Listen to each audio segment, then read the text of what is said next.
আচ্ছা, আমাকে তামাসি রায় কোশ্চেন করেছেন কোন কোন সেন্টেন্সের ভয়েস চেঞ্জ হয় না। তো আমি এই কোশ্চেনটার অ্যান্সার দেওয়ার জন্য এই ভিডিওটা তৈরি করতে যাচ্ছি। আচ্ছা, আমাদেরকে এটা বুঝতে হবে যে বাক্যের গঠনের ব্যাপারে আগে ভয়েস চেঞ্জ কি কোন সেন্টেন্সের হচ্ছে, কোন সেন্টেন্সের হচ্ছে না, সেটার জন্য বাক্যের গঠনটা আমাদের জেনে নেওয়া খুব জরুরি।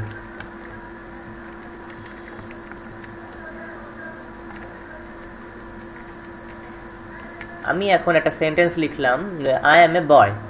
এখানটাতে আমরা দেখতে পাচ্ছি যে আই অ্যাম এ বয়, এখানটাতে কোনো মেন ভার্ব নেই, কিন্তু অক্সিলারি ভার্ব রয়েছে। অক্সিলারি ভার্ব হচ্ছে অ্যাম। কিন্তু যদি এখানটাতে একটা মেন ভার্ব দিয়ে আমরা সেন্টেন্স তৈরি করতাম, তাহলে কিন্তু আমাদের সেন্টেন্সটা কিছুটা অন্যরকম হতো এবং সেন্টেন্সটা আমরা একটা নাউন দিয়ে এইভাবে শেষ করতে পারতাম না। আমাদের অ্যাকচুয়ালি আমি আরেকটা সেন্টেন্সের উদাহরণ দিচ্ছি, তাহলে দুটো সেন্টেন্সের কম্পেয়ারটা আমরা বুঝতে পারবো যে কোন সেন্টেন্সের আমরা ভয়েস চেঞ্জ করতে পারছি এবং কেন করতে পারছি। যদি আমি যদি একটা সেন্টেন্স লিখি যে আই প্লে, যদি আমি একটা সেন্টেন্স লিখি যে আই প্লে ফুটবল, তাহলে সেন্টেন্সটাতে দেখব যে একটা ভার্ব রয়েছে, প্লে একটা ভার্ব। আর আগের সেন্টেন্সটা যদি লক্ষ্য করি, সেখানটাতে আই এম এ বয়, এখানটাতে কিন্তু কোনো ভার্ব নেই।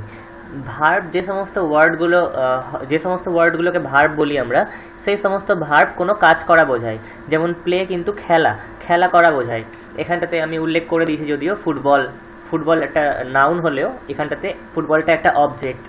আমরা দেখব যখন আমরা কোনো সেন্টেন্স ভার্ব মানে যে কোনো সেন্টেন্স যখন লিখি এবং সেন্টেন্সটাতে যখন ভার্ব ব্যবহার হয়ে থাকে, তখন সেই সেন্টেন্সে একটা অবজেক্ট তৈরি হওয়ার সম্ভাবনা সব থেকে বেশি থাকে। কিন্তু একটা সেন্টেন্সে যদি ভার্ব না থাকে, তাহলে ওখানটাতে কিন্তু আমরা অবজেক্ট তৈরি করতে পারি না। আমি এখানটাতে যদি এই সেন্টেন্সটা আই প্লে ফুটবল না লিখে যদি আমি লিখতাম আই প্লে, তাহলে সেন্টেন্সটার মানে দাঁড়াতো যে আমি খেলি। এখানটাতে প্লে যেহেতু ভার্ব, এখানটাতে আমরা কিন্তু এই কোশ্চেনটা মানে এখানে আমার একটা কোশ্চেন মনে আসতে পারে যে আমি খেলি, ঠিক আছে, কিন্তু আমি কি খেলি? তখন আমাদের একটা উত্তর আমরা পাচ্ছি যে হয় ফুটবল খেলছি, না হয় অন্য ক্রিকেট খেলছি।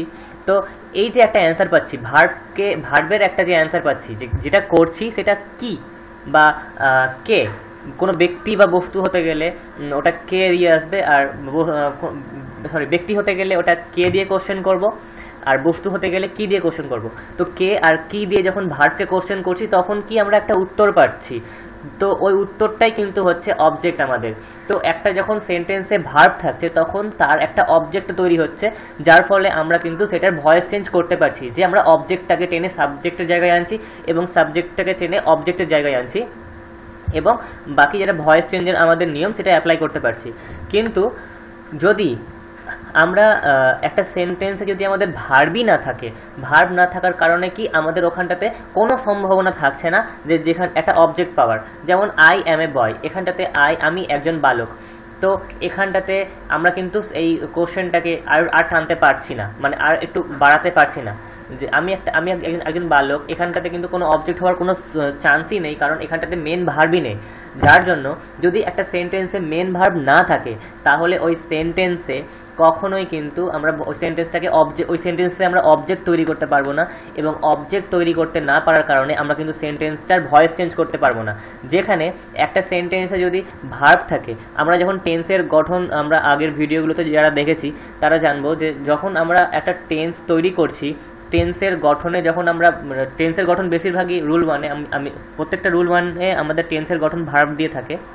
রুল 2, রুল 3, রুল 4 ওগুলো, রুল 2 যদিও আমাদের হচ্ছে ভয়েস চেঞ্জে যেটা নর্মাল রুল, সেটা হচ্ছে রুল 2। যাই হোক, আমি ওগুলোতে যাচ্ছি না। তো একটা সেন্টেন্সে একটা টেন্সের মধ্যে যখন টেন্স যখন ভার্ব দিয়ে তৈরি হচ্ছে, তখন সেটা ভয়েস চেঞ্জে হচ্ছে, কারণ ভার্ব থাকা মানেই কিন্তু অবজেক্ট ক্রিয়েট হওয়া। ওকে, এটা আশা করি আমি এই কয়েকটা কথা বলে আমি এই মনে যেটা সন্দেহ যে কি কোন সেন্টেন্সের আমরা ভয়েস চেঞ্জ করতে পারছি না, কোন সেন্টেন্সের ভয়েস চেঞ্জ করতে পারবো, এটার একটা সলিউশন আশা করি পাওয়া গেল।